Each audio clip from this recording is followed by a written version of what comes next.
আসসালামু আলাইকুম ওয়া রাহমাতুল্লাহি ওয়া বারাকাতুহু। বিসমিল্লাহির রহমানির রহিম। আলহামদুলিল্লাহি রাব্বিল আলামিন ওয়াসসালাতু ওয়াসসালামু আলা রাসূলিল কারীম ওয়া আলা আলিহি ওয়া সাহবিহি আজমাইন। ওয়া ইয ক্বালা রাব্বুকা লিল মালাইকাতি ইন্নী জাইলুন ফিল আরদি খলিফা ক্বালা আতাজআলু ফিহা মান ইউফসিদু ফিহা ওয়া ইয়াসফিকুদ দিমাআ ওয়া নাহনু নুসাব্বিহু বিহামদিকা ওয়া নুকদ্দিসু লাক ক্বালা ইন্নী আ'লামু মা লা তা'লামুন। আল্লাহ পাক রব্বুল আলামিন, সমস্ত প্রশংসা যে আল্লাহ পাক রব্বুল আলামিন প্রথম মানুষ আদম আলাইহিস সালামকে সৃষ্টি করেছেন এবং তার থেকে অসংখ্য মানুষকে পৃথিবীতে ছড়িয়ে দিয়েছেন এবং তাদেরকে দুই ভাগে ভাগ করেছেন, বিশ্বাসী এবং অবিশ্বাসী। যারা সৎকর্মশীল হয়েছে, যারা চেষ্টা করেছে, তাদেরকে আল্লাহ পাক বিশ্বাসের তৌফিক দান করেছেন এবং যারা আল্লাহকে পাওয়ার জন্য চেষ্টা করেনি তাদেরকে আল্লাহ পাক বিভ্রান্ত করেছেন। সালাত এবং সালাম নাযিল প্রিয় নবী মুহাম্মদ রাসূলুল্লাহ সাল্লাল্লাহু আলাইহি ওয়াসাল্লামের প্রতি, যাকে আল্লাহ পাক রব্বুল সারা বিশ্বের মানুষের জন্য হিদায়াত দেওয়ার জন্য, রাস্তা দেখানোর জন্য প্রেরণ করেছেন।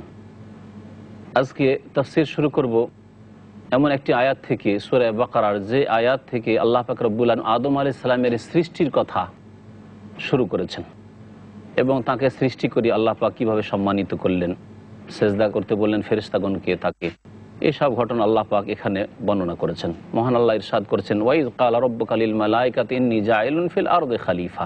স্মরণ করো সেই সময়কেই, প্রাচীন যুগে, যখন হে নবী তোমার রব বললেন ফেরেশতাকে উদ্দেশ্য করে, মালাইকা, মালাকুনের বহু বচন হচ্ছে মালাইকা। আমরা এটাকে উর্দু ফার্সিতে অনুবাদ করে দিয়েছি ফেরেশতা বলে, আসলে আরবি ভাষা হচ্ছে, ইসলামিক টার্ম হচ্ছে মালাইকা বা মালাক।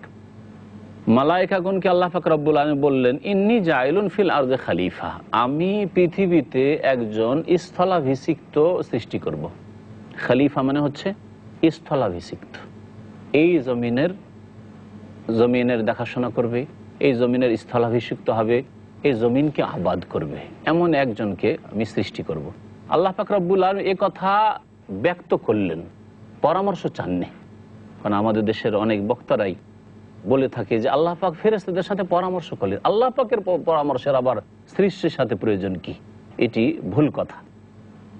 তো আল্লাহ পাক রব্বুল আলামিন তার উদ্দেশ্যকে প্রকাশ করলেন যে ইন্নী জাইলুন ফিল আরদি খলিফা, আমি পৃথিবীতে একজন খলিফা সৃষ্টি করব।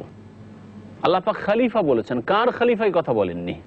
আরেকটি ভুল এখানে আমাদের অনেক চিন্তাবিদদের, বাংলা ভাষার বা উর্দু ভাষার, তারা বলে থাকে আল্লাহর খলিফা। এটি একবারে স্পষ্ট ভুল। কোরআনে কারিমে অথবা নবী করিম সাল্লাল্লাহু আলাইহি ওয়াসাল্লামের কোনো হাদিসে আল্লাহর খলিফা মানুষ আদম আলাইহিস সালাম অথবা মানব জাতীয় কথা উল্লেখিত হয়নি। সুতরাং এইরকম ব্যাখ্যা করা এক শ্রেণীর ওই সব চিন্তাবিদদের, যারা কোরআন এবং হাদিস সম্পর্কে সম্যক জ্ঞান রাখে না, কিন্তু তাদেরকে লোকেরা চিন্তাবিদ বলে থাকে। আল্লাহ পাক বললেন একজন খলিফা তৈরি করব। তার আগে আল্লাহ পাক জিন সৃষ্টি করেছিলেন, জিনেরা বিভ্রান্ত হয়েছিল, জিনেরা ফিতনা ফাসাদ বিশৃঙ্খলা সৃষ্টি করেছিল, তারা মারামারি কাটাকাটি করেছিল। আল্লাহ পাক জিনদেরকে এই পৃথিবী আবাদ করার নেতৃত্ব থেকে সরিয়ে মানুষকে আল্লাহ সৃষ্টি করতে চাইলেন। এ হচ্ছে খলিফার অর্থ। কিন্তু খলিফা মানে আল্লাহর খলিফা। খলিফা ওই ব্যক্তিকে বলা হয় যে কেউ অনুপস্থিত থাকলে অথবা না থাকলে তার জায়গা পূরণ করে, তাকে খলিফা বলা হয়।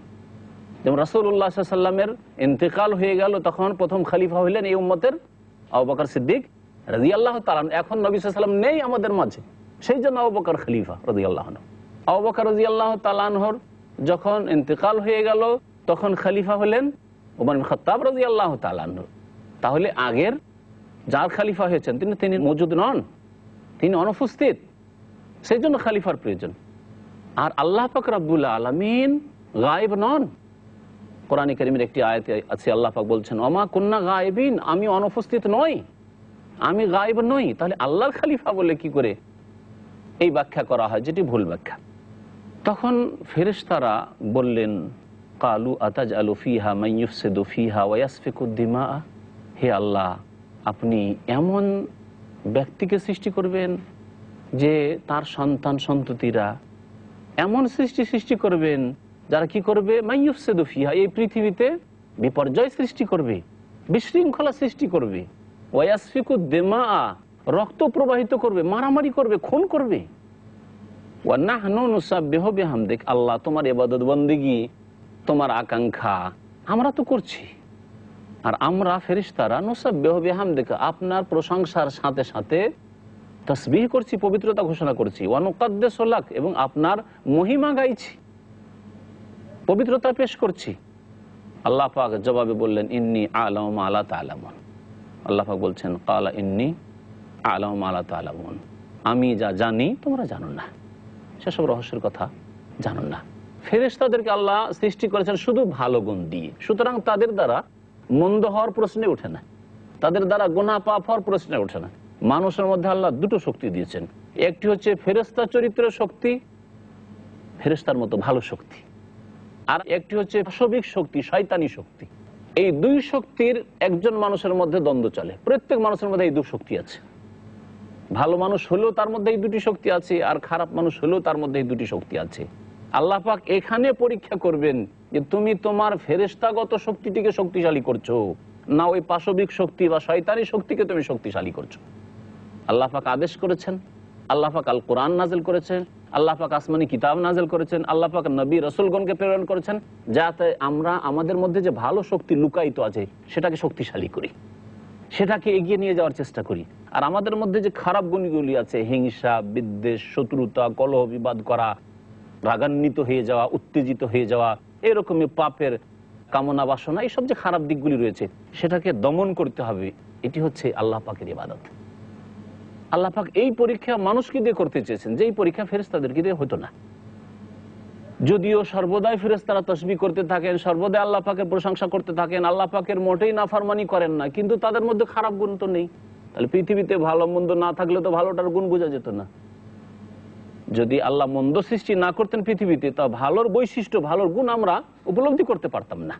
মানুষের মধ্যে ভালো মন্দ দুটো গুণ দেওয়া আছে, আর ভালোটিকে যখন ব্যবহার করবে, ভালোটিকে যখন উন্নীত করবে, ভালোকে যখন শক্তিশালী করবে, তখন তার সুন্দর গুণ ফুটিয়ে উঠবে।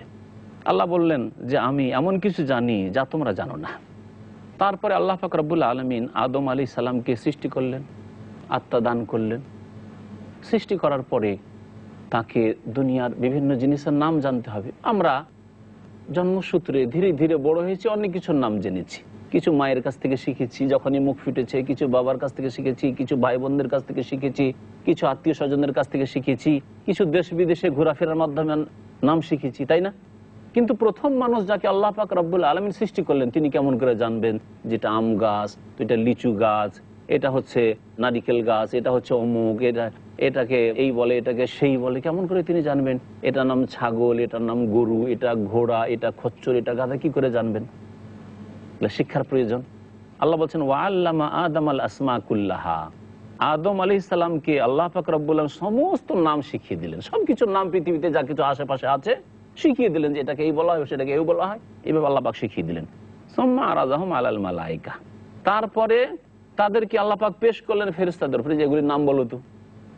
ফাকালা আম্বিউনি বিআসমাই হাউলাই, তোমরা আমাকে বলো তো বিআসমাই হাউলাই, এদের নামগুলি, এসবের কি নাম এগুলির, বলো তো দেখি। এটাকে কি বলে, ওটাকে কি বললে, ওইটাকে কি বললে, বলো তো দেখি।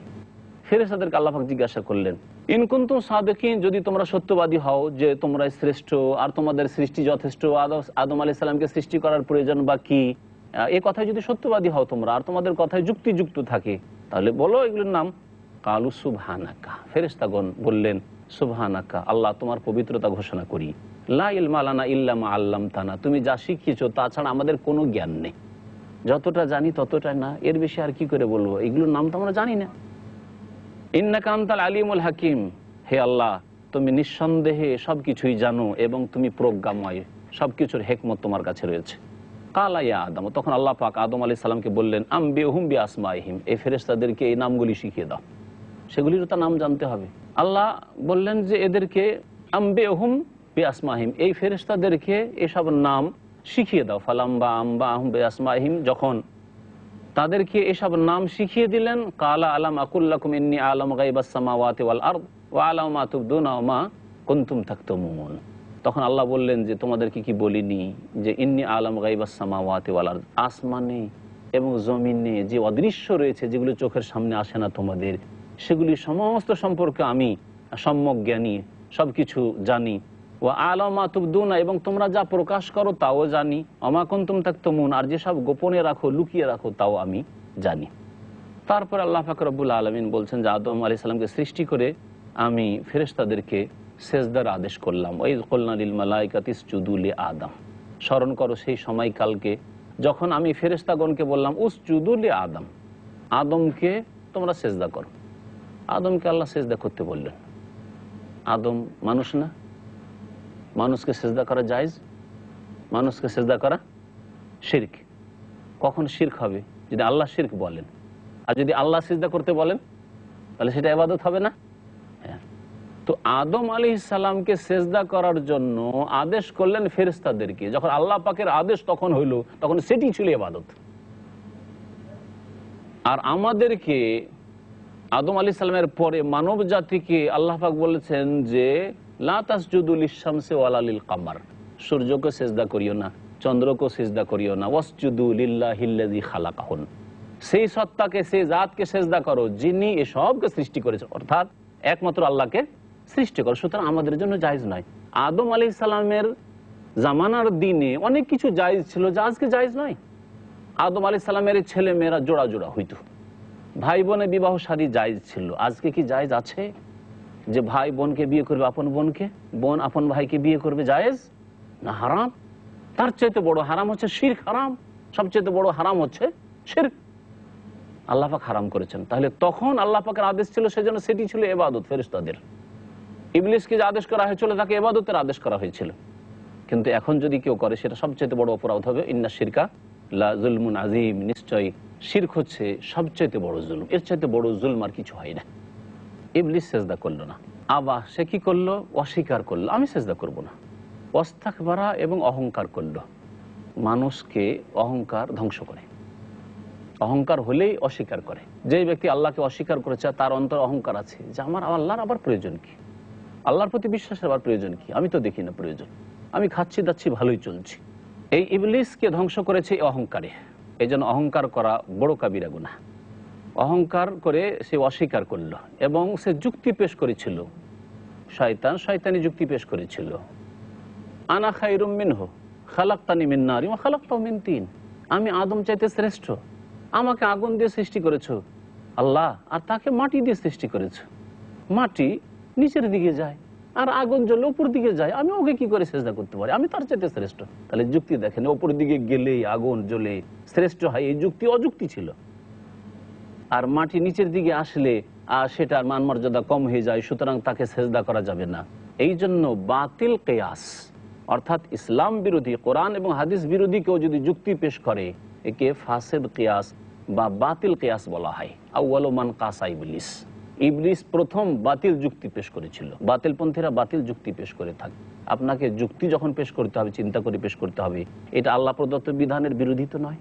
কারণ আল্লাহ পাক প্রজ্ঞাময় হাকিম, আল্লাহ পাকের প্রত্যেকটি কথা এবং বিধানে হিকমত রয়েছে। সুতরাং আপনার যুক্তি ভুল, আল্লাহ পাক রব্বুল আলামিনের বিধান হচ্ছে চিরসত্য। যখন সে অস্বীকার করলো এবং অহংকার করলো, ওয়াকানা মিনাল কাফিরিন, সে কাফেরদের দলভুক্ত হয়ে গেল। ওয়াকুলনা, এবং আমি বললাম, ইয়া আদম, হে আদম, উসকুন আনতা ওয়া যাওজুকাল জান্নাত, তুমি এবং তোমার স্ত্রী জান্নাতে বসবাস করো। ওয়াকুলা মিনহা রাগাদান হাইসু শিতুমা, আর তোমরা জান্নাত থেকে যেখানে ইচ্ছা তৃপ্তি ভরে ভক্ষণ করো, খাও দাও। জান্নাতের যে কোনো জায়গা থেকে মনের তৃপ্তির সাথে খাও দাও। ওয়ালা তাকরাবা হাযিহিশ শাজারা, তবে এই গাছের নিকটবর্তী হবে না, এই গাছের কাছে যাবে না। ফাতাকুনা মিনাজ জালিমিন, না হলে তোমরা দুইজনে জালেমদের অন্তর্ভুক্ত হয়ে যাবে। তারপরে আল্লাহ পাক বলছেন ফাআযাল্লাহুমাশ শায়তান, শয়তান এই দুইজনকে পদস্খলন ঘটালো, ভুল করিয়ে দিল। ফাআখরাজাহুমা মিম্মা কানা ফি, যেই নিয়ামতে, যেই ভোগ বিলাসে, যে আয়েশ আরামে তারা ছিলেন তাতে থেকে বের করে দিল এই ইবলিস। ওয়াকুলনা, তখন আমি আল্লাহ বললাম, ইহবিতু বা'দুকুম লিবা'দিন আদু, এখন নেমে যাও। জান্নাত থেকে নামিয়ে দেওয়া হলো আদম আলাইহিস সালামকে, তার স্ত্রীকে, এবং তোমাদের একে অপরের শত্রু, তোমরা পরস্পর শত্রু হয়ে এই দুনিয়াতে নামো। ওয়ালাকুম ফিল আরদি মুস্তাকাররুন ওয়া মাতাউন ইলা হিন, এবং তোমাদের জন্য পৃথিবীতে বসবাসের স্থান রয়েছে এবং নির্দিষ্ট কালের জন্য তোমাদের জন্য ভোগের বস্তু রয়েছে। নির্দিষ্ট কাল ভোগ করবে, অর্থাৎ যতদিন বয়স আছে, আয়ু আছে, আর তারপরে ফিরে আসতে হবে। আর নির্দিষ্ট কাল পৃথিবীতে বসবাস করবে, সেখানে চিরকাল বসবাস করতে হবে না। আল্লাহ পাক তারপরে বলছেন ফাতালাক্কা আদম মির রব্বিহি কালিমাত। আল্লাহ পাক যখন জান্নাত থেকে বের করে দিলেন, পৃথিবীতে নামিয়ে দিলেন, এখন আদম আলাইহিস সালাম ছুটে বেড়াচ্ছেন, কি করে আমার এই ভুলের সংশোধন হবে, আল্লাহ পাক আমাকে মাফ করবেন। আল্লাহ সবচেয়ে বেশি দয়াবান, আর হামুর রাহিমিন, তার চাইতে বেশি দয়াবান মাও না, আর বাবা না, আর কেউ না। তিনি দয়া করছেন এবং আদম আলাইহিস সালামকে কিছু বাক্য শিখিয়ে দিয়েছেন যে এই বাক্যগুলি পড়ে তুমি আমার কাছে দোয়া করো, তাহলে আমি তোমাকে মাফ করে দেব। সেই বাক্যগুলি কি? আল্লাহ পাক সূরা আরাফে উল্লেখ করেছেন, কালা, দুইজনে বলেছিলেন। আদম আলাইহিস সালাম এবং তার স্ত্রী হাওয়া আলাইহাস সালাম বলেছিলেন, রব্বানা যালামনা আনফুসানা ওয়া ইল্লাম তাগফির লানা ওয়া তারহামনা লানাকুনান্না মিনাল খাসিরিন। হে আমাদের রব, হে আমাদের প্রতিপালক, যালামনা আনফুসানা, আমরা নিজেদের উপর জুলুম করেছি, ওয়া ইল্লাম তাগফির লানা ওয়া তারহামনা, যদি আপনি মাফ না করেন আমাদেরকে আর আমাদের উপর দয়া না করেন, লানাকুনান্না মিনাল খাসিরিন, তাহলে বড়ই ক্ষতিগ্রস্ত হয়ে গেছি, আমরা ক্ষতিগ্রস্তদের দলে শামিল হয়ে গেছি।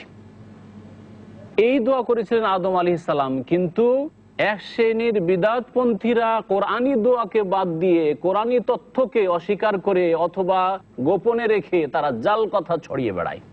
তারা বলে যে আদম আলাইহিস সালামকে আল্লাহ পাক যখন সৃষ্টি করলেন তখন তিনি আরশ দেখলেন আল্লাহ পাকের, আর আরশের উপরে লেখা আছে লা ইলাহা ইল্লাল্লাহ মুহাম্মাদুর রাসূলুল্লাহ। এই আল্লাহ পাকের নামের সাথে মুহাম্মাদুর রাসূলুল্লাহ লেখা আছে, তাহলে নিশ্চয়ই তিনি কোনো বড় ব্যক্তিত্ব হবেন। এই কথা আদম আলাইহিস সালামের স্মরণ ছিল। তারপরে যখন এই ভুল হয়ে গেল তখন আল্লাহ পাকের কাছে দোয়া করলেন মুহাম্মাদুর রাসূলুল্লাহ সাল্লাল্লাহু আলাইহি ওয়াসাল্লামের ওসিলায়, যে আল্লাহ শেষ নবী মুহাম্মদ সাল্লাল্লাহু আলাইহি ওয়াসাল্লামের ওসিলায় আমাকে মাফ করে দাও, বিহাক্কে মুহাম্মদ, মুহাম্মদ সাল্লাল্লাহু আলাইহি ওয়াসাল্লামের তোফাইলে তার ওসিলায় আমাকে মাফ করে দাও। এই বরাত দিয়ে দোয়া করেছিলেন।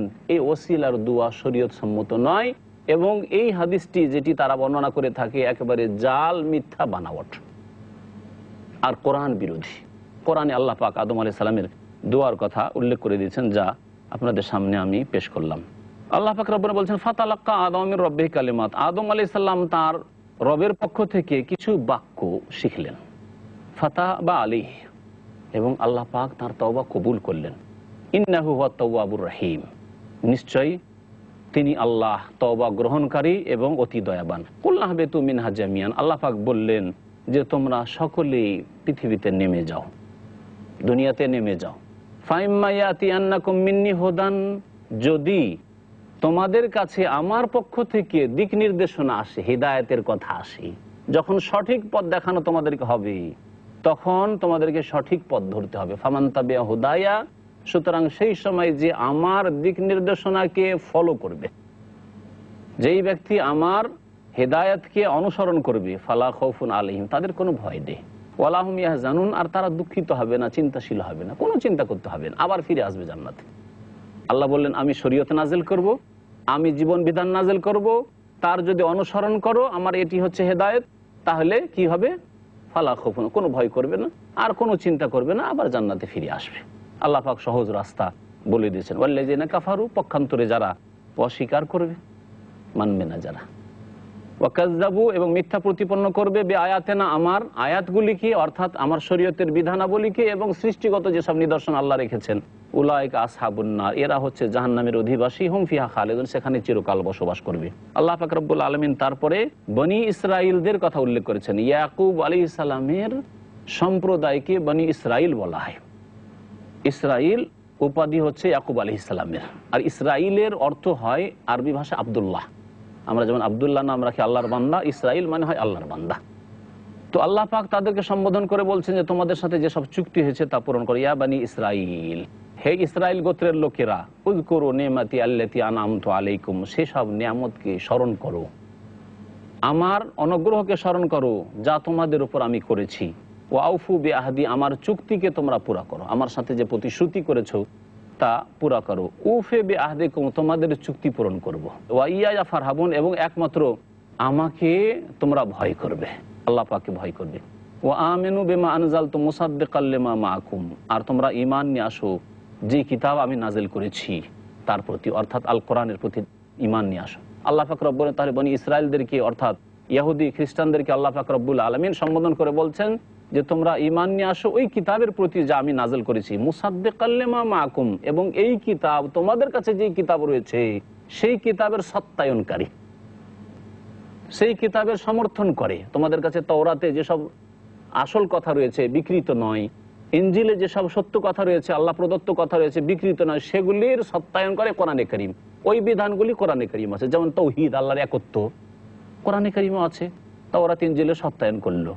আম্বিয়া এবং রসুলগণের শ্রদ্ধা সম্মান করা এবং সেসবের প্রতি ঈমান নিয়ে আসা এবং সমস্ত নবী রসুলগণকে বিশ্বাস করতে হবে। আল্লাহ পাক কোরআনে এর সত্যায়ন করেছেন, লা নুফাররিকু বাইনা আহাদিম মির রুসুলিহি, কোন রসুলের মাঝে আমরা পার্থক্য করি না, সমস্ত আম্বিয়া রসুলগণের প্রতি আমরা ঈমান নিয়ে আসি।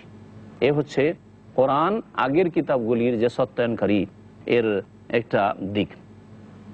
আল্লাহ পাক রব্বুল আলামিন বলছেন, ওয়ালা তাকুনু আউওয়ালা কাফিরিন বিহি, হে ইহুদিরা, হে আহলে কিতাবরা, তোমরা এই কোরআনের সাথে প্রথম কুফরিকারী হইও না, তোমরা ওই প্রথম জাতি হয়ে না যারা কোরআনকে অস্বীকার করেছে। কারণ নবী করিম সাল্লাল্লাহু আলাইহি ওয়াসাল্লামের আগমনের সময় তোমরা যদি অস্বীকার করে দাও আল কোরআনকে বিশ্বাস করতে, এবং আল কোরআন যার উপর নাযিল হয়েছে অর্থাৎ শেষ রাসূল সাল্লাল্লাহু আলাইহি ওয়াসাল্লাম তার প্রতি যদি ঈমান নিয়ে আসতে অস্বীকার করো, তাহলে তোমরা প্রথম কুফরি করলে। এই কাজ করিও না। ওয়ালা তাশতারু বিআয়াতি সামানান কালিলা, এবং আমার আয়াতের বিনিময়ে স্বল্প মূল্য হাসিল করিও না। আমার আয়াতকে বিক্রি করে দিলে, অর্থাৎ শরীয়তকে, আল্লাহ নাযিলকৃত বিধানকে বিক্রি করে দিলে আর সেটাকে মানলে না, আর তারপরে সামান্য মূল্য হাসিল করলে, অর্থাৎ পার্থিব স্বার্থ হাসিল করলে, এইরকম কাজ করিও না। ওয়া ইয়া ফাত্তাকুন, এইরকম ওইসব লোকেরা যারা এই উম্মতের দুনিয়ার স্বার্থের জন্য ইসলামের বিধিবিধানকে বিক্রি করে দিবে, দুনিয়ার স্বার্থের জন্য হারামকে হালাল করে নেবে, সুদকে হালাল করে নেবে, জুয়াকে হালাল করে নেবে, দুনিয়ার স্বার্থের জন্য নামাজ ছেড়ে দিবে, দুনিয়ার স্বার্থের জন্য আল্লাহ থেকে গাফিল হয়ে যাবে। এরা স্বল্প মূল্যে আল্লাহর দিনকে, আয়াতকে বিক্রি করে দিল, দিনকে নষ্ট করে দিয়ে, দিনকে ছেড়ে দিয়ে দুনিয়ার পিছনে ছুটলো। ওয়া ইয়া ফাত্তাকুন, একমাত্র আমাকে ভয় করবে। আল্লাহ পাক তারপরে বলছেন যে তোমাদের কাছে যে হক রয়েছে, সেই হক এসেছে, সেই হকের প্রতি তোমরা ঈমান নিয়ে আসো, হকের সাথে বাতিলের সংমিশ্রণ করি। ওয়ালা তালবিসুল হাক্কা বিল বাতিল, তোমরা হককে বাতিলের সাথে মিশিয়ে দিও না, সত্যকে মিথ্যার সাথে মিশিয়ে দিও না। ওয়া তাকতুমুল হক, এবং হককে তোমরা লুকিয়ে রাখিও না, গোপন করিও না। ওয়া আনতুম তাআলামুন, জেনে শুনে। তাহলে যেই ব্যক্তি সত্যকে জানতে পারবে সেই ব্যক্তি সত্যের প্রচার করবে, নিজে বাস্তবায়িত করবে এবং অন্যের মাঝে প্রচার করবে। সত্যকে জানলেন আর তা লুকিয়ে রেখে দিলেন, এটি হচ্ছে ইহুদিদের চরিত্র। আল্লাহ পাক রব্বুল আলামিন সূরা বাকারা আয়াত নম্বর 43 থেকে ইরশাদ করছেন সালাতের কথা, নামাজের কথা, যাকাতের কথা এবং জামাতে নামাজ পড়ার কথা। মহান আল্লাহ বলছেন, ওয়া আকিমুস সালাহ, তোমরা নামাজ কায়েম করো। এর আগে ব্যাখ্যা করা হয়েছে নামাজ কায়েম করলে তার বিভিন্ন দিক রয়েছে, তাহলে সেই নামাজ কায়েম হবে, সালাত প্রতিষ্ঠিত হবে। ওয়া আতুজ যাকাতা, যাকাত প্রদান করো। এগুলি হচ্ছে ইসলামের মূল স্তম্ভ। ইসলামের 5টি স্তম্ভ রয়েছে, ইমানের 6টি স্তম্ভ আর ইসলামের হচ্ছে 5টি স্তম্ভ। ইসলামের প্রথম স্তম্ভ হচ্ছে এই সাক্ষ্য প্রদান করা যে আল্লাহ ছাড়া কেউ সত্য মাবুদ নেই, এবং আরও সাক্ষ্য প্রদান করা যে মুহাম্মদ সাল্লাল্লাহু আলাইহি ওয়াসাল্লাম আল্লাহর রাসূল। এটা হচ্ছে প্রথম স্তম্ভ।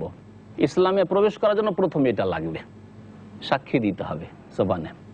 আর তারপরে আপনি যে সাক্ষী দিলেন সেটা সত্য, অন্তর থেকে সাক্ষী দিয়েছেন বিশ্বাস করে, এর প্রমাণ হচ্ছে 5 ওয়াক্ত নামাজ। ওয়া আকিমুস সালাত, দ্বিতীয় স্তম্ভ। তৃতীয় স্তম্ভ হচ্ছে যাকাত। চতুর্থ স্তম্ভ হচ্ছে সিয়াম, রোজা রমজান মাসের। আর পঞ্চম স্তম্ভ হচ্ছে জীবনে একবার হজ করা। জীবনে একবার হজ করা, এটা হচ্ছে পঞ্চম স্তম্ভ। আর প্রতি বছরে আল্লাহ 1 মাস রোজা ফরজ করেছেন। যাকাত বছরে একবার ফরজ করেছেন যদি ধন সম্পদ হয়, টাকা পয়সা হয়, সোনা চাঁদি হয়। আর যদি খাদ্যদ্রব্য হয়, ফসল হয়, তাহলে তাতে যখন কেটে মেরে নিয়ে আসবেন তখন আল্লাহ পাক যাকাত ফরজ করেছেন। নামাজ মাসে একবার, সপ্তাহে একবার জুমা পড়া মুসলিম আজকাল অধিকাংশ না, দিনে একবার না, তাও না, দিনে 5 বার করে আল্লাহ ফরজ করেছেন। তার নামাজের কত গুরুত্ব রয়েছে। তাহলে প্রমাণ দেবে যে সত্যি তোমার সাক্ষী ঠিক আছে, তুমি যে শাহাদাত দিয়েছো, উইটনেস, আশহাদু আল্লা ইলাহা ইল্লাল্লাহ, আমি সাক্ষী দিচ্ছি যে আল্লাহ ছাড়া কেউ সত্য মাবুদ নেই, ও আশহাদু আন্না মুহাম্মাদান আবদুহু ওয়া রাসূলুহু, আরও সাক্ষী দিচ্ছি মুহাম্মদ সাল্লাল্লাহু আলাইহি ওয়াসাল্লাম আল্লাহর বান্দা এবং রাসূল, এই কথাই তুমি সত্য এবং তুমি মিথ্যুক নও। তো এর প্রমাণ হচ্ছে যে তুমি নামাজ পড়বে। আল্লাহ পাক রব্বুল কোরআনের বহু আয়াতে নামাজের সাথে সাথে জাকাতের কথা উল্লেখ করেছেন। এর দ্বারা জাকাতের গুরুত্ব জানা যায়। আজকাল অধিকাংশ মুসলিম জাকাত দিতে চায় না, জাকাত দিতে চায় না। নামাজের সাথে আল্লাহ জাকাত বহু আয়াতে উল্লেখ করেছেন, সুতরাং জাকাতের অত্যন্ত বেশি গুরুত্ব রয়েছে। আমাদের দেশীয় তরিকায় যে ভাবে বলা হয় তাতে কলেমা, নামাজ, রোজা, হজ, জাকাত, জাকাতকে নিয়ে 5 নম্বরে ঠেলে দেয়। আর যার ফলে এই অজ্ঞতার জন্য অধিকাংশ যাদের উপরে জাকাত ফরজ হয়ে রয়েছে তারা জাকাত দিতে চায় না। জাকাত তৃতীয় স্তম্ভ ইসলামের, 5 নম্বরে নয়। এবং আল্লাহ পাক রব্বুল যেন সবগুলি আমাদেরকে পালন করার তৌফিক দান করেন। আল্লাহ পাক তারপরে বলছেন ওয়ারকাউ মার রাকিন, রুকুকারীদের সাথে তোমরা রুকু করো, অর্থাৎ নামাজিদের সাথে হয়ে তোমরা নামাজ পড়ো। নামাজিদের সাথে নামাজ পড়তে হবে, অর্থাৎ একাকী ঘরে নামাজ পড়লে হবে না, অফিসে শুধু নামাজ পড়ে নিলে হবে না, ফজরের নামাজটা ঘরেই পড়ে নিলেন এইরকম করলে হবে না, বরং মসজিদ তৈরি করতে হবে এবং মসজিদে গিয়ে জামাতে মুসল্লিদের সাথে গিয়ে মুসলিমদের সাথে নামাজ পড়তে হবে, যাতে প্রকাশ পায় যে এলাকায় মসজিদ আছে, এলাকায় আজান হচ্ছে, এলাকায় নামাজ হচ্ছে, মুসলিমরা নামাজ পড়ার জন্য মসজিদে ঢুকছে, মসজিদ থেকে বের হচ্ছে, বোঝা যায় যে এলাকায় মুসলিম হচ্ছে। কত ভালো লাগে আপনাকে যদি সংখ্যালঘু এলাকায় আপনি চলাফেরা করেন আর একটি যদি মসজিদ দেখেন আর সেখানে মুসল্লিদের যদি দেখেন যে নামাজ পড়তে ঢুকছে অথবা নামাজ পড়ে বের হচ্ছে, কত ভালো লাগে আপনাকে। তাহলে প্রকাশ পায় যে হ্যাঁ ইসলাম আছে। আর যদি ঘরে ঘরে নামাজ পড়ে, আজকে মুসলিমরা অনেকেই ঘরে নামাজ পড়ে, যদি ঘরে নামাজ পড়ে তাহলে জানা যাবে না যে এলাকায় মুসলিম আছে কি নেই, এরা নামাজি না বেনামাজি। নবী করিম সাল্লাল্লাহু আলাইহি সাল্লাম যাদের শক্তি আছে, যারা সুস্থ ব্যক্তি অথচ জামাতে নামাজ পড়তে যায় না, তাদের বাড়িগুলিকে আগুন দিয়ে জ্বালিয়ে দেওয়ার ইচ্ছা করেছেন।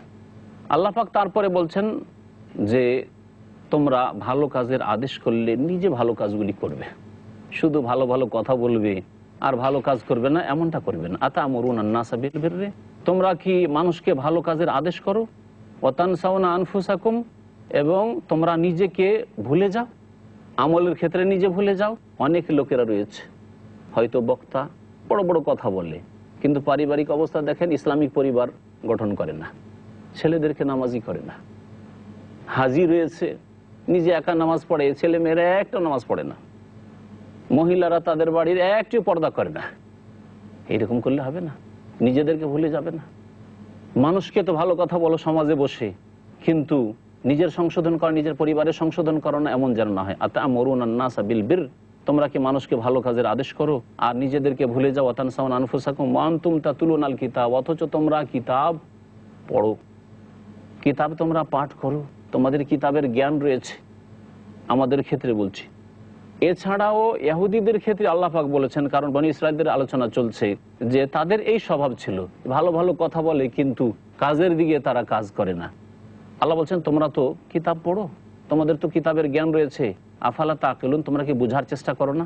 আল্লাহ পাক বলেন তারপরে মানুষকে তার কাছে সাহায্য চাইতে বলেছেন এবং সাহায্য চাওয়ার তরিকাও শিখেছেন। ওয়াস্তাইনু বিস-সাবরি ওয়াস-সালাহ ওয়া ইন্নাহা লাকাবীরাতুন ইল্লা আলাল খাশিঈন, তোমরা সাহায্য কামনা করো ধৈর্যের সাথে।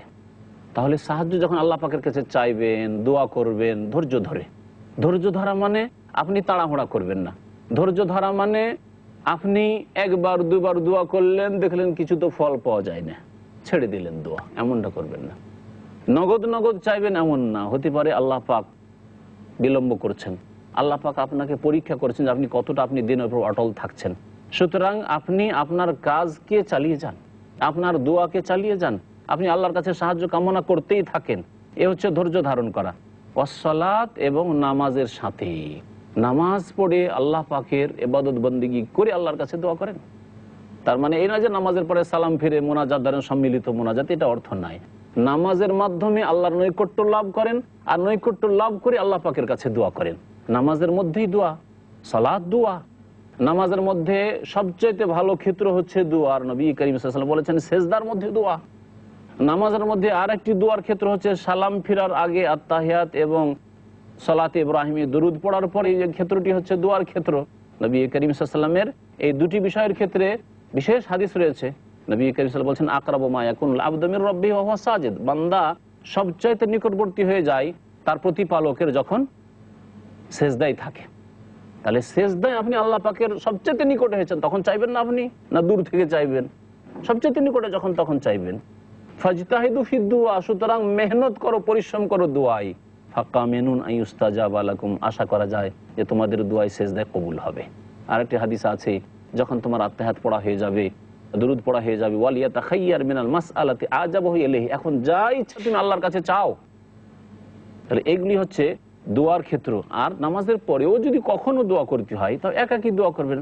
আপনার দরখাস্ত আমার থেকে ভিন্ন, আমার দরখাস্ত আপনার চাইতে ভিন্ন, সম্মিলিত দোয়া করবেন। একজন শুধু দোয়া করবে আর আপনারা আমিন বলবেন, তাহলে আপনার তো দরখাস্ত পেশ করা হইল না। সুতরাং এই সম্মিলিত মোনাজাত না হাদিস দ্বারা প্রমাণিত, না কোরআন দ্বারা প্রমাণিত, না যুক্তিসঙ্গত। আল্লাহ পাক বলছেন ওয়া ইন্নাহা লাকাবীরা, এই নামাজ বড় কঠিন, ভারী লাগে, কিন্তু সকলকে ভারী লাগে না। ইল্লা আলাল খাশিইন, তবে যারা বিনয়ী, আল্লাহ ভীরু, অন্তরে আল্লাহর ভয় আছে, আল্লাহর সামনে নত বিনীত, তাদের জন্য অত্যন্ত হালকা। অন্তরে যদি আল্লাহর ভয় ভীতি থাকে এবং বিনয় হন আল্লাহর জন্য, খুশু সৃষ্টি করেন অন্তরে, তাহলে নামাজ অত্যন্ত হালকা। দেখেন, নামাজে একটি পয়সাও লাগে না, আর কষ্টও লাগে না, খিদাও লাগে না। পক্ষান্তরে যাকাত দিলে পয়সা ব্যয় করতে হয়, রোজা রাখলে পেটে কষ্ট করতে হয়, হজ করলে অনেক কষ্ট করতে হয়, নামাজে কষ্ট করতে হয় না। তারপরে অধিকাংশ মুসলিম বেনামাজি, বড়ই কঠিন। আল্লাহ বলছে ওয়া ইন্নাহা লাকাবীরা, নামাজ কঠিন এক শ্রেণীর মানুষের জন্য। তবে যার মধ্যে খুশু আছে, যার মধ্যে বিনয় আছে, যে ব্যক্তি আল্লাহ ভীরু, তার জন্য খুব সহজ নামাজ। এবং নামাজে সেই ব্যক্তি স্বাদ পাবে, তার নয়ন জোড়াবে। নবী করিম সাল্লাল্লাহু আলাইহি ওয়াসাল্লাম বলেছেন ওয়া জুইলাত কুররাতু আইনি ফিস সালাহ, আমার চক্ষু ঠান্ডা হয় নামাজে, মনের শান্তি হাসিল হয় নামাজে। নবী করিম সাল্লাল্লাহু আলাইহি ওয়াসাল্লাম বলছেন আপনি তার উম্মত, আপনার চরিত্র সেই রকম হইতে হবে যে সেজদা পড়লে আপনার মনের শান্তি হাসিল হয়ে যায়, যে আল্লাহকে আমি পেয়ে গেছি নিকটে, আল্লাহ পাকের কাছে আমি মন খুলে দরখাস্ত করার সুযোগ পেয়েছি। হতভাগা ওই ব্যক্তি, যে ব্যক্তিকে সেজদা করার তৌফিক হয় না আল্লাহ পাক রব্বুল আলামিনকে। আল্লাযীনা ইয়াযুন্নুন, বিনয়ী কারা, খুশু কাদের মধ্যে রয়েছে? আল্লাযীনা ইয়াযুন্নুন আন্নাহুম মুলাকু রাব্বিহিম, যাদের বিশ্বাস রয়েছে যে তারা তাদের প্রতিপালকের সাথে সাক্ষাৎ করবে, আল্লাহর সাথে একদিন সাক্ষাৎ করতেই হবে এবং জবাবদিহি করতে হবে, এই বিশ্বাস যাদের আছে। ওয়া আন্নাহুম ইলাইহি রাজিউন, এবং তাদেরকে তার কাছে ফিরিয়ে নিয়ে আসা হবে, আল্লাহর কাছে ফিরিয়ে নিয়ে আসা হবে। এরা হচ্ছে বিনয়ী, এরা নামাজ ছাড়বে না। যেই ব্যক্তির বিশ্বাস আছে যে আল্লাহ পাক তার কাছে ফিরিয়ে নিয়ে যাবেন এবং আল্লাহর সাথে সাক্ষাৎ করতে হবে, জবাবদিহি করতে হবে। আর প্রথম প্রশ্ন আল্লাহ কি করবেন কিয়ামতের দিনে? নামাজ সম্পর্কে। নবী করিম সাল্লাল্লাহু আলাইহি ওয়াসাল্লাম বলছেন, আবু দাউদের হাদিস, হাদিসটি সহিহ, আউয়ালা মা ইউহাসাবু বিহিল আবদু ইয়াউমাল কিয়ামাতে সালাতুহু, সর্বপ্রথম বান্দার হিসাব হবে কিয়ামতের দিনে নামাজ সম্পর্কে। মুসলিম, তোমার হিসাব প্রথম শুরু হবে নামাজ সম্পর্কে। আল্লাহ পাক তাই বলছেন যে যার বিশ্বাস আছে যে তার কাছে ফিরে যেতে হবে এবং তার সাথে সাক্ষাৎ করতে হবে, জবাবদিহি করতে হবে, সেই ব্যক্তির জন্য নামাজ সহজ, সে হচ্ছে বিনীত। বনি ইসরাইলদেরকে আল্লাহ পাক সম্বোধন করে আরো বলছেন ইয়া বানি ইসরাইল, হে ইসরাইলের সন্তানরা, উযকুরু নি'মাতি আল্লাতী আন'আমতু আলাইকুম, সেই সব অনুগ্রহকে স্মরণ করো যা তোমাদের উপর আমি দান করেছি। ওয়া আন্নী ফাদ্দালতুকুম আলাল আলামিন, এবং তোমাদেরকে শ্রেষ্ঠত্ব দান করেছি সারা বিশ্বজাহানের সমস্ত মানুষের উপর।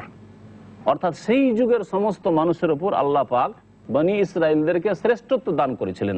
যখন শেষ নবী মুহাম্মদ সাল্লাল্লাহু আলাইহি সাল্লামের আগমন ঘটেনি, যখন শেষ নবী মুহাম্মদ সাল্লাল্লাহু আলাইহি সাল্লামের উম্মত আসেনি, আর আল কোরআনও নাজিল হয়নি। আল কোরআন নাজিল হওয়ার পরে আল্লাহ পাক রব্বুল আলামিন সেই শ্রেষ্ঠত্ব তাদের কাছ থেকে ছিনিয়ে নিয়ে শেষ নবী মুহাম্মদ সাল্লাল্লাহু আলাইহি সাল্লামকে এবং তার উম্মতকে দিয়ে দিয়েছেন, এবং তাদের দায়িত্ব সম্পর্কে আল্লাহ পাক স্মরণ করিয়ে দিয়েছেন একটি আয়াতে। আল্লাহ পাক ইরশাদ করেছেন, কুনতুম খায়রা উম্মাতিন উখরিজাত লিন-নাসি তা'মুরুনা বিল মা'রুফি ওয়া তানহাউনা আনিল মুনকার। কুনতুম খায়রা উম্মাত, তোমরা শ্রেষ্ঠ জাতি। তাহলে এই শ্রেষ্ঠত্ব শেষ উম্মতকে দিলেন আল্লাহ পাক রব্বুল আলামিন, কিন্তু রূপ চেহারা দেখে নয়, তাদের দেহের গঠন দেখে নয়। নবী করিম সাল্লাল্লাহু আলাইহি ওয়াসাল্লাম বলছেন, ইন্নাল্লাহ লা ইয়ানজুরু ইলা সুওয়ারিকুম ওয়ালা ইলা আজসাদিকুম, আল্লাহ পাক তোমাদের রূপ চেহারা দেখেন না এবং তোমাদের বডি দেখেন না। ওয়ালাকিন ইয়ানজুরু ইলা কুলুবিকুম ওয়া আমালিকুম, তোমাদের অন্তর দেখেন যে অন্তরে ঈমান কি অবস্থায় আছে এবং তোমাদের আমল কর্ম কেমন সুন্দরতা আল্লাহ পাকে দেখেন। তো আল্লাহ পাক রব্বুল আলামিন শ্রেষ্ঠত্ব দান করলেন শেষ নবীর উম্মতকে তিনটি শর্তে। বলছেন তা'মুরুনা বিল মারুফ, তোমরা ভালো কাজের আদেশ করবে, ওয়া তানহাউনা আনিল মুনকার, এবং অন্যায় কাজে বাধা দেবে, ওয়া তু'মিনুনা বিল্লাহ, আল্লাহর প্রতি ঈমান রাখবে। এই তিনটি গুণ যদি আমাদের মধ্যে থাকে এবং আমাদের মধ্য থেকে যাদের মধ্যে থাকবে তাদেরকে আল্লাহ শ্রেষ্ঠত্ব দান করেছেন। আর যারা নিজেরা আল্লাহর প্রতি বিশ্বাস রাখে না, সুতরাং আমলে গাফিল তারা। নিজেই আমলে সংশোধন করে না, অপরকে আর ভালো কাজের জন্য উৎসাহিত কি করবে, নিজের বাড়িতে ইসলামিক পরিবেশ কি করে তৈরি করবে, অন্যদেরকে ইসলামের দাওয়াত কি করে দিবে, ভালো কাজের জন্য কি করে উৎসাহিত করবে, এইভাবে অন্যায় কাজে কি করে বাধা দেবে, অন্যায় কাজকে কিভাবে নির্মূল করার চেষ্টা করবে। যদি বল প্রয়োগ করার ক্ষমতা থাকে বল প্রয়োগ করবে, সেই ক্ষমতা না থাকে তো কথার দ্বারা অন্যায় বাধা দেবে। আর যদি তাও না থাকে তবে নবী করিম সাল্লাল্লাহু আলাইহি ওয়াসাল্লাম বলেছেন ফাবি কালবিহি, অন্তর থেকে ঘৃণা করে অন্যায়ের প্রতিবাদ জানাবে। ওয়াযালিকা আযাফুল ঈমান, এটি হচ্ছে সর্বনিম্ন ঈমানের স্তর। এই গুণগুলি যদি থাকে তাহলে আল্লাহ পাক শ্রেষ্ঠত্ব দান করেছেন শেষ নবী সাল্লাল্লাহু আলাইহি সাল্লামের উম্মতকে। আল্লাহ পাক তারপরে বলছেন ওয়াত্তাকু ইয়াওমান লা তাজজি নাফসুন আন নাফসিন শাইআ, সেই দিনকে ভয় করো, সেই দিনের আযাব থেকে আত্মরক্ষা করো। লা তাজজি নাফসুন আন নাফসিন শাইআ, সেই দিন কোনো ব্যক্তি অন্য কোনো ব্যক্তির কাজে আসবে না, কোনো ক্ষেত্রে কেউ কারো কাজে আসবে না। আপনার বাবা আপনার কাজে আসবে না, আপনি বাবা মায়ের কাজে আসবে না, কেউ কারো উপকার করতে পারবে না। ওয়ালা ইউকবালু মিনহা শাফাআ, এবং কোনো ব্যক্তির পক্ষ থেকে সুপারিশও কবুল করা হবে না। ওয়ালা ইউখাযু মিনহা আদলুন, এবং কোনো ব্যক্তির পক্ষ থেকে মুক্তিপণ নেওয়া হবে না। দুনিয়াতে মুক্তিপণ নিয়ে ছেড়ে দেওয়া হয়, অপরাধের ক্ষেত্রে অনেক সময় মুক্তিপণ নিয়ে ছেড়ে দেওয়া হয়, তাও করা হবে না। ওয়ালা হুম ইউনসারুন, এবং কোনো সাহায্যও সেই দিন করা হবে না যদি আল্লাহ পাকের সাহায্য না হয়। আল্লাহ পাক আরও বনী ইসরাঈলদেরকে স্মরণ করাচ্ছেন, ওয়াইজ নাজ্জাইনাকুম মিন আলি ফিরআউন, স্মরণ করো ওই সময়কে যখন তোমাদেরকে রক্ষা করেছিলাম, মুক্তি দান করেছিলাম মিন আলি ফিরআউন, ফিরআউনের অনুসারীদের থেকে।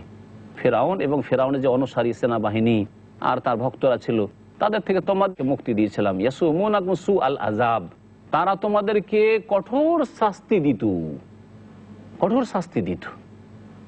ওয়াইজ ফারাকনা বিকুমুল বাহরা, আর স্মরণ করো ওই সময়কে হে বনী ইসরাঈলরা, যখন সমুদ্রকে তোমাদের জন্য বিভক্ত করে দিয়েছিলাম।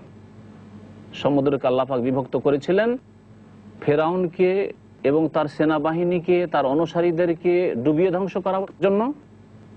আল্লাহ পাক রব্বুল আলামিন নাহার বলেন, নাহার মানে নদী, তাহলে নীল নদ যদি হতো তাহলে নাহার আল্লাহ বলতেন, এখানে কি বলেছেন, বাহার বলেছেন।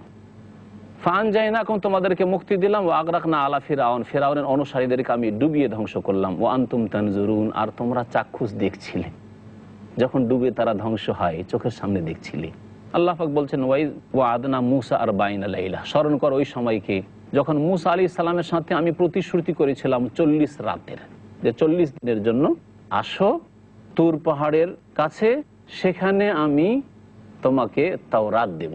তাওরাত দেওয়ার জন্য আল্লাহ পাক রব্বুল আলামিন প্রথম 30 দিনের কথা বলে ওয়াতমামনাহা বিআশর, আর 10 দিন দিয়ে 40 দিন আল্লাহ পাক পুরা করেছেন। এই 40 দিনের কথা আল্লাহ পাক এখানে সংক্ষেপে উল্লেখ করে সুম্মাত্তাখাযতুমুল ইজলা, এই 40 দিনের মধ্যে বনী ইসরাঈলরা বাছুরের পূজা শুরু করে দিয়েছিল, গো পূজা শুরু করে দিয়েছিল।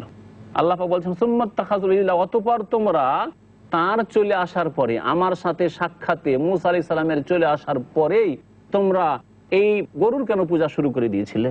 ওয়া আনতুম জালিমুন, তোমরা তখন জালেম হয়ে পড়েছিলে। সুম্মা আফাউনা আনকুম মিন বাদি যালিক, অতঃপর আমি এরপরে তোমাদেরকে মাফও করেছিলাম। এমন নয় যে তোমাদেরকে মাফ করিনি, তোমাদেরকে মাফও করেছিলাম। লাআল্লাকুম তাশকুরুন, যাতে তোমরা শুকরিয়া আদায় করতে পারো, যে আল্লাহ পাকের শুকরিয়া, যে আমরা ভুল করেছিলাম, আল্লাহ পাক আমাদেরকে মাফ করেছেন। আবার ওয়াইজ আতাইনা মুসাল কিতাব আল ফুরকান লাআল্লাকুম তাহতাদুন, আর স্মরণ করো ওই সময়কে যখন আমি মুসা আলাইহিস সালামকে আল কিতাব দিয়েছিলাম, তাওরাত কিতাব দিয়েছিলাম, আল ফুরকান এবং সত্য মিথ্যার মাঝে পার্থক্যকারী মানদণ্ড দিয়েছিলাম। আল ফুরকান, এই তাওরাতকেই আল ফুরকান বলা হয়েছে, অথবা সত্য বাতিলের মাঝে পার্থক্যকারী জ্ঞান তাকে দেওয়া হয়েছিল, সেটাকে উদ্দেশ্য করা হয়েছে। লাআল্লাকুম তাহতাদুন, যাতে করে তোমরা হেদায়েত পেতে পারো। ওয়াইজ ক্বালা মূসা লিকাওমিহি ইয়া কওমি ইন্নাকুম যালামতুম আনফুসাকুম বিত্তিখাযিকুমুল ইজলা ফাতুবু ইলা বারিইকুম ফাকতুলু আনফুসাকুম যালিকুম খায়রুল লাকুম ইনদা বারিইকুম ফাতাবা আলাইকুম ইন্নাহু হুয়াত তাওয়াবুর রহিম। আল্লাহ পাক রব্বুল আলামিন এবারে মূসা আলাইহিস সালামের জাতি, মূসা আলাইহিস সালামের ওই তুর পাহাড়ে তাওরাত নিতে যাওয়ার পরে যে গরুর পূজা শুরু করে দিয়েছিল, তাদের তওবা যে কবুল করলেন কিভাবে সে কথা উল্লেখ করেছেন। তওবার জন্য আল্লাহ পাক তাদেরকে বললেন তোমাদের তওবা কবুল হবে, কিন্তু তোমরা একে অপরকে হত্যা করবে। এই হত্যার তরিকা কি ছিল সেই সম্পর্কে তাফসীর কারগণ দুটি কথা বলেছেন। একটা তরিকা, একদল বলেছেন যে যারা গরু পূজার বিরোধিতা করেছিল, যে আমরা এই কাজ করব না, এটা শিরক, আল্লাহ পাকের ইবাদত বন্দেগী করব, এই গরুর পূজা কেন করব, এই বাছুর পূজা কেন করব? তাদেরকে বলা হলো তোমরা এই অপরাধীদেরকে, যারা গরুর পূজা করেছে তাদেরকে খুন করো, তাদেরকে হত্যা করো, তাহলে তোমাদেরকে মাফ করে দেবো। যারা হত্যা হয়ে যাবে তাদেরকে মাফ করে দেবো, কারণ শাস্তি হয়ে গেছে। আল্লাহ দুই শাস্তি একত্রিত করবেন না। একদল মুফাসসিরিন এই কথা বলেছেন, আর একদল বলছেন যে না, তাদেরকে বলা হলো, অন্ধকার করে দেওয়া হলো এবং তাদেরকে বলা হলো, তাফসীরের কিতাবাতে রয়েছে যে তোমরা একে অপরকে খুন করো। আর এইভাবে এক অপরকে হত্যা করতে করতে 70,000, তাফসীর কিতাবাতে রয়েছে, আল্লাহ ভালো জানে এই সম্পর্কে, 70,000 লোক বনি ইসরায়েলের মধ্যে হত্যা হয়ে গেছিল। তারপর আল্লাহ বললেন যে এখন ক্ষান্ত হও, তোমাদের তওবা কবুল হয়েছে, যারা বাঁচলো বাঁচলো আর যারা চলে গেছে চলে গেছে। এইভাবে আল্লাহ পাক তাদের তওবা কবুল করেছিলেন। তাহলে বনি ইসরায়েলদের তওবার জন্য আল্লাহ কত কঠোর শর্ত আরোপ করেছেন, যে তওবা কবুল হবে কিন্তু হত্যা করতে হবে। পক্ষান্তরে আমাদের জন্য তওবার সহজ পদ্ধতি আল্লাহ রেখেছেন। তওবা মানে ফিরে আসা, ইউ টার্ন করে ফিরে আসেন। আপনি পাপের দিকে চলে গেছেন, বুঝতে পেরেছেন যে আমি পাপ করছি, ভুল করেছি, দ্রুত আপনি ফিরে আসেন। এমন নয় যে এখন তো আমার বয়স 25, 30, 40 আর আমি 60-70 বছর বাঁচার আশায় বসে আছি, সুতরাং যাই, ভুল পথে যাই। এমন বেকুপিটা তো দুনিয়ার ক্ষেত্রে কেউ করি না। গাড়ি চালিয়ে যাচ্ছেন আর রাস্তা ভুল করে দিয়েছেন, যাবেন কি এগিয়ে, জানার পরে কখনো ওই দিকে যাবেন না, ফিরে আসবে দ্রুত। আপনি বুঝতে পারছেন আমি একজন মুসলিম, আমি একজন আল্লাহর বান্দা, আমি অন্যায় করেছি, তাহলে দ্রুত আল্লাহর দিকে ফিরে আসতে হবে। এর নাম হচ্ছে তওবা। আর এই তওবার জন্য 3টি শর্ত রয়েছে, যদি আল্লাহর হক হয়, আর 4টি শর্ত রয়েছে যদি মানুষের হক হয়। প্রথম শর্ত হচ্ছে যে গুনাহ বন্ধ করে দিতে হবে, যে গুনাহ করছেন গুনাহ বন্ধ করেন আপনি। দ্বিতীয় শর্ত হচ্ছে যে গুনার উপর অনতপ্ত লজ্জিত হইতে হবে। তৃতীয় শর্ত হচ্ছে যে আগামীর জন্য প্রতিজ্ঞা করতে হবে, দৃঢ় প্রতিজ্ঞ হইতে হবে যে আর এই রকম গুনাহ কখনো করব না। এই 3টি শর্ত যদি আপনার মধ্যে পাওয়া যায়, আল্লাহর হকের ক্ষেত্রে গুনাহ মাফ হয়ে যায়। নামাজ পড়তেন না, গুনাহ বন্ধ করেন, অর্থাৎ নামাজ ধরে নেন 5 ওয়াক্ত। অনতপ্ত লজ্জিত হন যে কত নামাজ আমার ছুটেছে। তারপর আগামীর জন্য প্রতিজ্ঞা করেন জীবনে কখনো আর নামাজ ছাড়বো না। আল্লাহ পাক রব্বুল আলামিন তাহলে তওবার দরজা আমাদের জন্য কত প্রশস্ত রেখেছেন এবং কত সহজ রেখেছেন। আল্লাহ পাক আমাদের দিনকে কত সহজ করেছেন। ওমা জাআলা আলাইকুম ফিদ-দীনি মিন হারাজ, দিনে আল্লাহ কঠোরতা রাখেননি, দিন ইসলামকে সহজ। আর দিন ও ইউসর, নবী সাল্লাল্লাহু বলছেন যে দিন অত্যন্ত সহজ, দিন ইসলাম মধ্যপন্থী। এই দিন মধ্যপন্থা আল্লাহ পাক রব্বুল আলামিন আমাদেরকে দিয়েছেন। পক্ষান্তরে ইহুদির দিনে কত কঠোরতা ছিল যে তারা তওবা তাদের কবুল হবে এই শর্তে যে তারা যেন একে অপরকে খুন করে। মহান আল্লাহ বলছেন ওয়াইদ কালা মূসা লিকওমিহি, মূসা আলাইহিস সালাম যখন বললেন, স্মরণ করো সেই সময়কে, নিজ জাতিকে, ইয়া কওমি, হে আমার সম্প্রদায়, ইন্নাকুম যালামতুম আনফুসাকুম, তোমরা তোমাদের উপর অত্যাচার করেছো, বিত্তেখাযিকুমুল ইজলা, বাছুরকে মাবুদ হিসাবে, উপাস্য হিসাবে গ্রহণ করার জন্য তোমরা কেন বাছুরের পূজা করেছো, বড় জুলুম করেছো। ফাতুবু ইলা বারিকুম, তোমরা তোমাদের সৃষ্টিকর্তার কাছে তওবা করো। ফাকতুলু আনফুসাকুম, আর তোমাদের তওবা হবে তোমরা একে অপরকে খুন করো, বা তোমাদের সৎ লোকেরা অসৎদেরকে, মুশরিকদেরকে, যারা গরুর পূজা করেছে তাদেরকে খুন করুক। যালিকুম খায়রুল লাকুম ইনদা বারিকুম, এটা তোমাদের জন্য কল্যাণকর হবে তোমাদের সৃষ্টিকর্তার কাছেই। ফাতাবা আলাইকুম, সুতরাং আল্লাহ পাক তোমাদের তওবা কবুল করবেন। ইন্নাহু হুয়া তাওয়াবুর রাহিম, নিশ্চয় আল্লাহ পাক রব্বুল আলামিন তওবা গ্রহণকারী আর রহিম, অতি দয়াবান। আল্লাহ পাক রব্বুল আলামিন তারপরে ইরশাদ করেছেন ওয়াইজ কুলতুম ইয়া মূসা, স্মরণ করো ওই সময়কে যখন তোমরা বলেছিলে হে মূসা। মূসা আলাইহিস সালামের কাছে বিভিন্ন প্রশ্ন করত, বিভিন্ন দাবি দাওয়া করত এই জাতিরা। বলেছিল লান নুমিনা লাকা, আপনার কথা বিশ্বাস করব না, হাত্তা নারাল্লাহ জাহরা, আল্লাহকে একবার দেখতে চায়, আল্লাহকে যদি সরাসরি দেখিয়ে দেন তাহলে বিশ্বাস করবো। কি বেয়াদবি, এই বেয়াদবি করেছিল মূসা আলাইহিস সালামের জাতি। আল্লাহ পাক বলেন ঠিক আছে, দেখার জন্য এসো। 70 জন লোককে বাছাই করে নিয়ে গেলেন মূসা আলাইহিস সালাম। আর তারপরে আল্লাহ পাক রব্বুল আলামিন কি করলেন, ফাখাযাতুহুমুস সাইকা, তাদেরকে আল্লাহ পাক রব্বুল আলামিন মৃত্যু দান করে দিলেন, তাদেরকে ধ্বংস করে দিলেন। ওয়া আনতুম তানজুরুন, তোমরা দেখছিলে, এক এক করে মরে পড়ছে, একটা করে মরে পড়ছে আর বাকি লোকেরা দেখছে, চোখে তোমরা দেখছিলে। এইভাবে আল্লাহ পাক রব্বুল আলামিন তোমাদেরকে ধ্বংস করে দিলেন। সুম্মা বা'আসনাকুম বা'দা মাউতিকুম, তারপর তোমাদেরকে উঠালাম তোমাদের মৃত্যুর পরে। আল্লাহ আবার জীবিত করে। মূসা আলাইহিস সালাম দরখাস্ত, আল্লাহ এরা যদি মরে যায় তো আমার জাতি কি বলবে যে সবকে মেরে দিয়ে চলে এসেছে, আল্লাহ এদেরকে জীবিত করেন। আল্লাহ পাক দরখাস্ত শুনলেন এবং তাদেরকে মৃত্যুর পরে জীবন দান করলেন, লাআল্লাকুম তাশকুরুন, যাতে করে তোমরা শুকরিয়া আদায় করতে পারো। আল্লাহ পাক রব্বুল আলামিন কোরআনে কারীমের প্রতি আমল করার জন্য তৌফিক দান করেন, কোরআনে কারীমকে জীবনের প্রতিটি ক্ষেত্রে বাস্তবায়িত করার জন্য আল্লাহ পাক তৌফিক দান করেন। সুবহান রাব্বিকা রাব্বিল ইজ্জাতি আম্মা ইয়াসিফুন ওয়া সালামুন আলাল মুরসালিন আলহামদুলিল্লাহি রাব্বিল আলামিন।